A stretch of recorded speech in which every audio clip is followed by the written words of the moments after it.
A thick slice of pork, breaded and deep-fried. On its own, that sounds almost too simple to talk about. And yet, tonkatsu is one of Japan's most beloved meals. People line up for it, and whole restaurants are built on it alone. So how did a single fried pork cutlet become a national obsession? The answer is genuinely surprising. It is not really about the pork at all. The secret is everything sitting around it on the plate. By the end of this video, you will see tonkatsu completely differently. Even that strange mountain of raw cabbage has a job.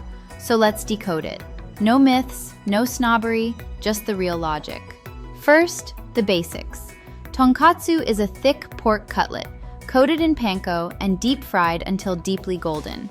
It looks like simple comfort food, but it is actually a carefully balanced system. Because fried pork has one big problem. It is rich, and richness gets heavy fast. Almost everything else on the plate exists to solve that one problem. Quick pause before we go deeper. If you're enjoying this so far, tap that like button below the video. It really helps me reach more food lovers like you. And if you're new here, subscribe to Food Decoded for weekly deep dives into what you're really eating. A great tonkatsu starts with the right cut of pork. And in Japan, you usually get a choice between two. The first is Rosu. That is the loin, with a ribbon of fat running along one edge. Rosu is rich, juicy, and full of flavor. The fat melts as it fries and keeps the meat moist. Many shops trim a few small cuts into the connective tissue first. That keeps the cutlet from curling up in the hot oil.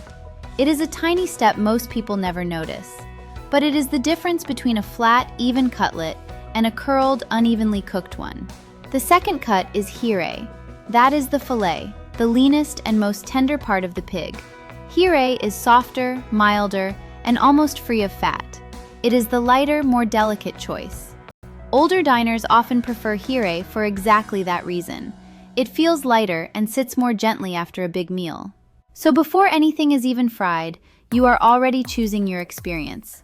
Rich and juicy, or lean and tender. Steak lovers tend to pick Rosu for that melting fat. Lighter eaters reach for hire.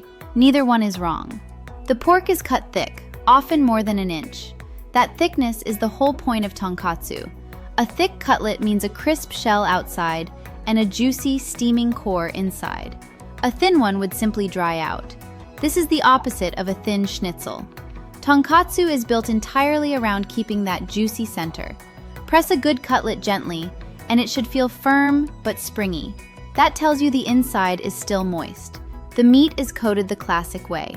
Flour first, then egg, then a generous layer of panko. Those airy panko flakes fry up into a light, shattering crust instead of a heavy, greasy one. The crust is also what protects the pork. It shields the meat from the harshest heat, so the inside gently steams while the outside crisps. The cutlet is fried at a steady, moderate heat. Too hot, and the crust burns before the thick center is cooked through. Then good cooks rest it afterward, just like a steak. That short rest lets the juices settle, so they do not spill out the moment you cut in. Then it is sliced into thick, neat strips. And here's a small detail that matters more than it looks. It is sliced so you can eat it with chopsticks, without ever touching it with your hands. The dish is built for clean, easy bites. You can often hear when a tonkatsu is good. The knife meets a faint, dry crackle before it reaches the soft pork. Cut one open and you should see it clearly. A crisp, golden wall, then a band of pale, juicy pork inside. That contrast, crunchy outside and tender inside, is the heart of the cutlet. But the cutlet alone is only half the dish. If what you just learned surprised you, do me a small favor. Drop a like on this video. It helps other curious eaters find this exact breakdown when they need it most. And if you haven't subscribed yet, now is the perfect moment. Because the most important part is coming up next. Now for the part most people completely overlook, the supporting cast on the plate. Because remember the problem, fried pork is delicious, but it is heavy. Eat it plain and you tire of it quickly. So Japan built an entire system around the cutlet to fight that heaviness. And it starts with the sauce. Tonkatsu sauce is thick, dark, fruity, and tangy. It is a Japanese cousin of Worcestershire sauce. It is made from fruits, vegetables, vinegar, and spices, all cooked down into something sweet and sharp at once. Think of it as a sweeter, thicker, fruitier brown sauce. A good one tastes of apple, tomato, and a gentle tang. Most families simply buy a famous bottled brand. Almost nobody makes it from scratch at home. That tang is not just for flavor. The acidity cuts straight through the fat underrated and thing on the entire plate. A huge mound of finely shredded raw cabbage. To a newcomer, it looks like a throwaway garnish. It is anything but. The cabbage is cool, fresh, and crunchy. The exact opposite of the warm, rich pork. It cleanses your palate between bites. Its fiber and water lighten the whole meal. It is the quiet reason you can finish a big cutlet and still feel fine. In many shops, that cabbage is even free to refill. They genuinely want you to keep eating it alongside the pork. You drizzle a little of that fruity sauce over the cabbage too. Suddenly the garnish becomes a crisp, tangy little salad. Next to it, you will often find a dab of hot yellow mustard, called karashi. A tiny touch adds a sharp, clearing kick. It works a little like wasabi does with sushi, a small, sharp heat that wakes up the palate between rich bites. Many shops also bring a small bowl of sesame seeds with a grinder. You grind them yourself and stir them into the sauce. That releases a warm, nutty aroma right at the table. Grinding your own sesame is half the fun. And the cutlet rarely arrives alone.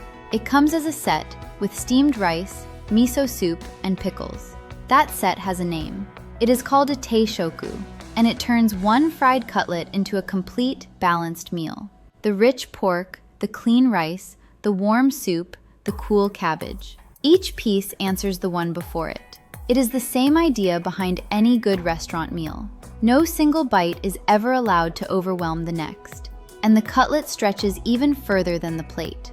Pour Japanese curry over it, and you get katsu curry. Lay it in a bowl with egg and onion over rice, and it becomes katsudon.